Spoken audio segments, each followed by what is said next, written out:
Casey Kasem counting down the biggest hits in the USA. Well, now we're up to the current hit for a pair of hard-rockin' sisters whose very first group sang folk protest songs. Ann and Nancy Wilson grew up in Seattle, Washington. They came from a very straight-laced family. Their father was a career officer in the Marine Corps, and their mother was a public school teacher. Ann and Nancy told us they always lived in pleasant, middle-class suburban homes. They didn't hang out late at night, and they weren't wild in any way at all. But like a lot of teenagers growing up back in the mid-'60s, the Wilsons were swept up in the folk protest music of the time.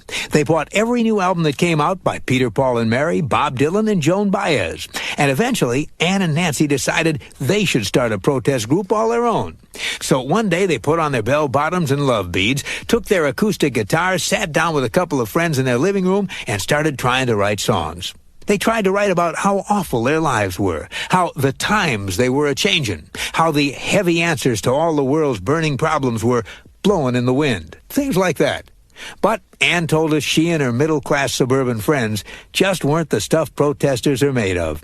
She said, quote, "We tried to write songs about how we weren't getting enough to eat and we didn't have a roof over our heads, but we really did.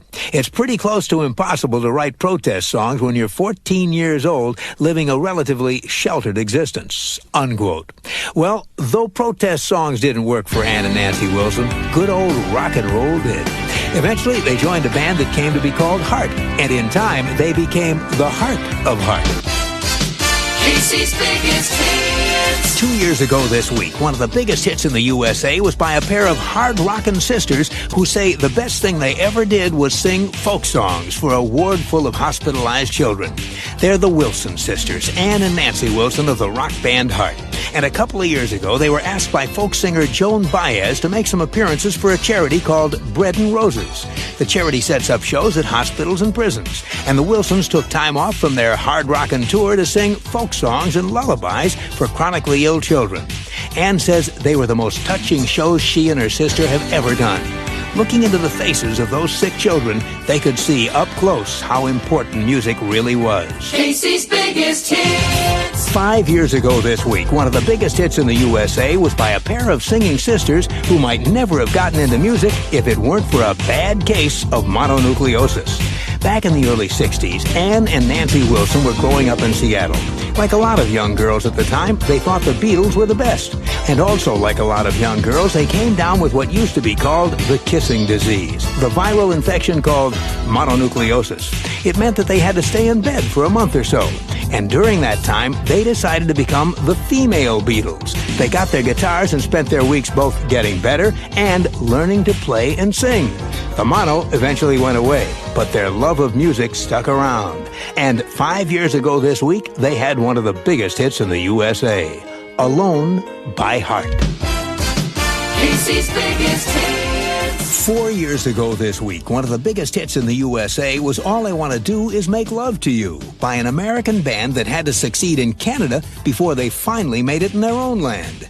It was back in 1975 that this group, led by two sisters from Seattle, decided to see if they could improve their luck by moving to Vancouver. They were frustrated after years of trying to make it in America, and they found luck soon after in Canada, where they were signed to a small label called Mushroom Records. The first album they did for Mushroom sold 30,000 copies in Canada and 2 million copies in America. That earned them a lot of attention. Casey's biggest hits. 6 years ago this week, back in 1990, one of the biggest hits in the USA was All I Want to Do Is Make Love to You by a band who thought they'd be shunned by the new wave of Seattle bands. Instead, they're respected as pioneers. Ann Wilson of the group called Heart says that when the Seattle grunge rock movement got underway, she thought her band with its roots back in the 70s would be left in the dust. But instead, Ann says, quote, "We discovered they all respected our work, that they regarded us as the band that put Seattle on the map." And since then, Heart and a variety of grunge acts have played together at shows in Seattle as well. 2 generations of Seattle rock meeting on a common ground.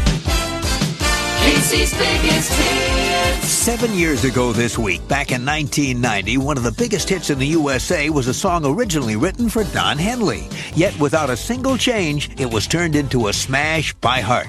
The song was composed by writer-producer Robert Mutt Lang. He's written a number of songs for Don Henley over the years, and it was Don's voice he had in mind when he composed this one. He also wrote it from a man's point of view, a man who wanted to make it very clear to a woman how he felt about her. But Don Henley turned it down. He already had enough songs for the album he was working on. Well, a demo of the song made its way to Ann and Nancy Wilson of Heart. Even though the song wasn't intended for them at all, they thought they could make it work.